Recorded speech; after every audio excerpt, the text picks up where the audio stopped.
എന്തൊക്കെയായിരുന്നു? എനിക്കതല്ല മോനോല്ലേ, എനിക്ക് അവന്റെ കാര്യം ഓർക്കുമ്പോഴാണ് ദേഷ്യം വരുന്നത്. എന്റെ മോള് ഇങ്ങനെ പറഞ്ഞു വെച്ചിരിക്കേണ്ട ഒരു കാര്യം ഉണ്ടാകുന്നത്. എന്റെ കുഞ്ഞ് എന്തോ വിഷമിച്ചെന്ന് അറിയോ?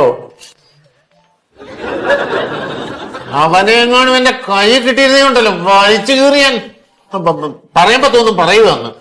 സിനിമയ്ക്ക് പോവാൻ എവിടെ പോയിരിക്കുവായിരുന്നു ഇത്ര നേരം? ഉച്ച തൊട്ട് ഞാൻ റെഡി ആയിട്ടിരിക്കുക.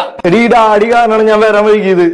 നട്ടാക്കുരുക്കാത്ത കള്ളം പറയുന്നത് വരുമോനെ, സത്യമായിട്ട് ഞാൻ അറിഞ്ഞല്ലോ മോളെ. അതെ, വെറുതെ ഡാഡിയുടെ മേത്തേക്ക് ഇടണ്ട. എന്നെ കുറിച്ച് എന്താ മനസ്സിലാക്കിയാണ്? നിങ്ങളുടെ അപ്പൂപ്പ പുള്ളകളി കേസിലൊക്കെ നിൽക്കുന്ന ആളാണോ കൊച്ചച്ഛൻ? പോയണം. ഞാൻ കൊച്ചച്ഛന്റെ പേരിൽ ഫ്ലെക്സ് വെക്കും കവലയിൽ. ആദ്യക്ക് ജോലി മേടിച്ച് തന്നതിന് സഹദേവന് അഭിനന്ദനങ്ങൾ.